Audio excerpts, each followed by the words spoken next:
আসসালামু আলাইকুম রহমতুল্লাহ। প্রিয় দেশবাসী, বাংলাদেশবাসী, প্রিয় মুসলমান ভাই বোন সকল, আমরা আজ নীরবতা পালন করছি।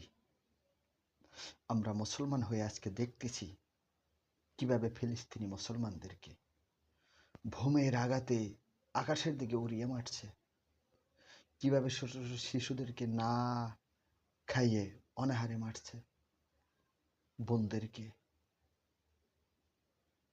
কিভাবে মায়েদেরকে মারছে, কুকুর দিয়ে কামড়ানো হচ্ছে, যুবক ভাইদেরকে হাত পা বেঁধে বড় গর্ত করে আগুন জ্বালিয়ে তার ভিতরে ফালাইয়া দিচ্ছে। আর আমরা মুসলমানরা সেহরি খাই, ইফতার খাই, আমরা ঈদ উদযাপন করি, নতুন জামা পরি। প্রিয় মুসলমান ভাই বোন, আপনার বিবেককে একটু নাড়া দেয় না? কিভাবে সম্ভব? কিভাবে সম্ভব? আমরা জানি আমরা যেতে পারতেছি না, যেতে পারবো না। আমরা বড় বড় লিডার, নেতা না, আমরা কোনো কথা বললে কেউ শুনবে না। মন থেকে তো প্রতিবাদ করতে হবে।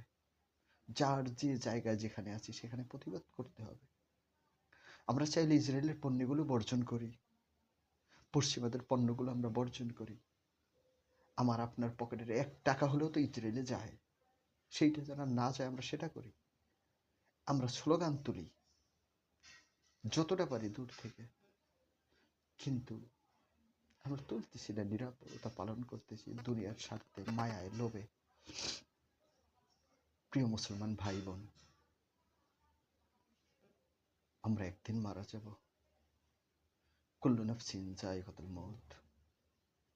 সেদিন হাসরের ময়দানে মায়ার নবীর সামনে দাঁড়িয়ে আল্লাহর কাছে কি জবাব দেব আমরা?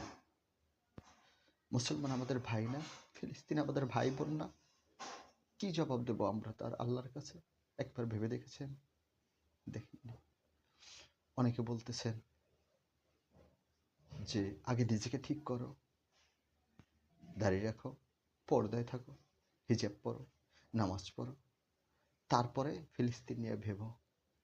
না ভাই, সেটা না।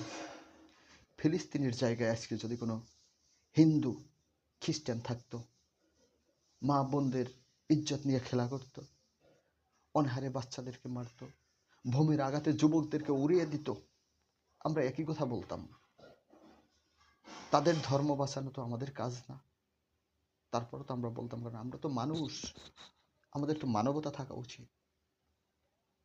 এটা বলছেন ফিলিস্তিনের মানুষ, শুধু মানুষ নয়, তারা আমাদের ভাই, তারা আমাদের ভাই, তাদেরকে মারছে আর আমরা দেখছি। কিয়ামতের দিন আল্লাহ পাক কাউকে ছাড় দিবেন না। ফিলিস্তিনি ভাই বোনদের উদ্দেশ্যে বলি, প্রিয় ভাইয়েরা, প্রিয় বোনেরা, প্রিয় মায়েরা, আমাদেরকে মাফ করে দিও, আমাদেরকে তোমরা ক্ষমা করে দিও। আমরা তোমাদের পাশে থাকতে পারলাম না। আমার মায়ের নবীর কাছে, আল্লাহর কাছে আমাদেরকে দায়ী করো না। আমার নবীর কাছে তোমরা শহীদ হওয়ার পর বলো না যে আমাদের মুসলমান ভাইরা পাশে দাঁড়ায় না, আমরা অসহায়, তোমরা আমাদেরকে মাফ করে দিও, ক্ষমা করে দিও। হে আল্লাহ, আপনি ফিলিস্তিনবাসীদেরকে হেফাজত করেন। হে আল্লাহ, ফিলিস্তিনবাসীদেরকে আপনি বিজয় দান করেন। আল্লাহ, হায়নাদেরকে আপনি শেষ করে দেন। আল্লাহ, হায়নাদেরকে আপনি শেষ করে দেন।